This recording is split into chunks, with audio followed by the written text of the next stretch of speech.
আপনাদের নিজ দায়িত্বে আপনাদের দোকান মালামাল নিয়ে যান।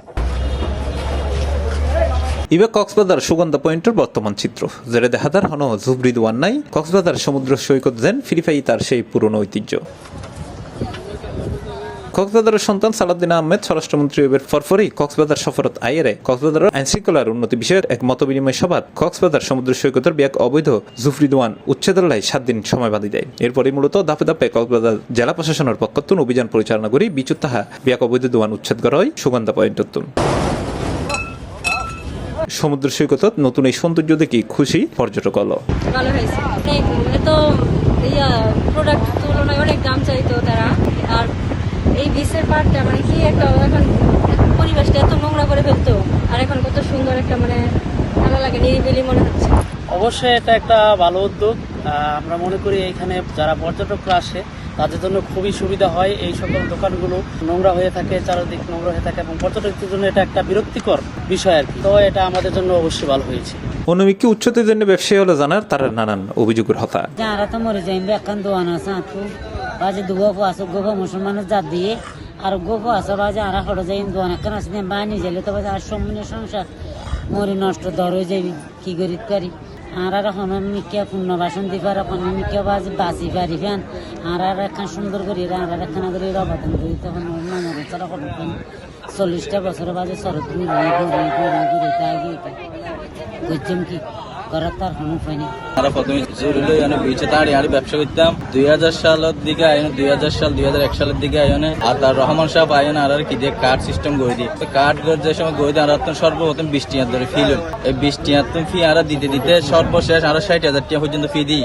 তো হঠাৎ আর ফোনের উচ্ছেদ অভিযান আর যদি আর 20,000 পরিবার কি বসবাস আর ইনতে ইনকাম করি না লই আর বি বাচ্চা পয়সা ইনতে কি লেখাপড়া করি আর ইনতে আর লই 2 মুঠো ভাত দিতে ডাল ভাত দিতে হাইপার দিতে হঠাৎ এভাবে আর উচ্ছেদ করে দিলে আর হঠাৎ শুনি আর বেগুন কি আতঙ্ক আছে আর নোটিস ইস্যু না করে হঠাৎ হদ দেখি অনারা দোয়ান ফার মালামাল সয়ে যাবে বলে যদি একটা ব্যবসা বাণিজ্য যদি হঠাৎ উচ্ছেদ করে দিলে 2, 4, 10, 20,000 পরিবার কি হয়ে যাবে অচলে যাবে বেকার হয়ে যাবে। যারা ব্যবসা বাণিজ্য প্রত্যেকের লক্ষ লক্ষ টাকা কি আছে ঋণ আছে ঋণ লইনে বিভিন্ন কিস্তি লইনে তারা কি ব্যবসা বাণিজ্য করে। তো আর জেলা প্রশাসক মহাদের হ্যাঁ আর ইয়ান দাবি থাকবে আর উচ্ছেদ করার আগে অনেক জায়গার মধ্যে কি করো আর পুনর্বাসন করো ইয়ান আর দাবি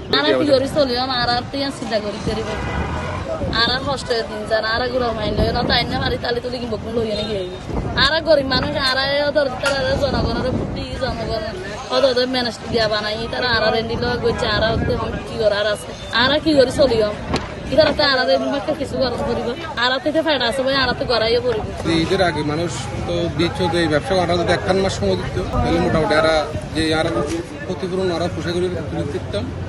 বর্তমানে এই জেলা প্রশাসকরা আর নেতৃবৃন্দ যদি পুনর্বাসন হয় যারা প্রকৃত ব্যবসায়ী আসি যারা প্রকৃত ব্যবসায়ী তারা পুনর্বাসন করা হয় জানি তারা উচ্ছেদ করে দিতেন অন্য গিয়ে আনি দেন এটা ব্যবসা করতে সুযোগ না দেয়।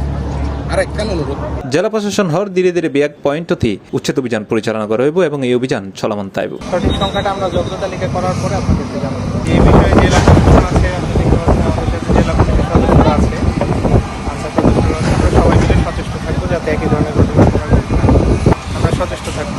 এসব অভিযান লইরে পক্ষ বিপক্ষে নানা আলোচনা সমালোচনা তাইলো কক্সবাজারের বিচ ইউন তারা সেই পুরনো সৌন্দর্য ফিরিফক ইয়েনি প্রত্যাশা আগত পর্যটক হলর পাশাপাশি স্থানীয় ব্যবসায়ী হলর দাবি এসব উচ্ছেদের জন্য জুবলি দোয়ানদার হলর যেন সঠিক পুনর্বাসনেরও ব্যবস্থা করা হয়। C+ TV Chittagong.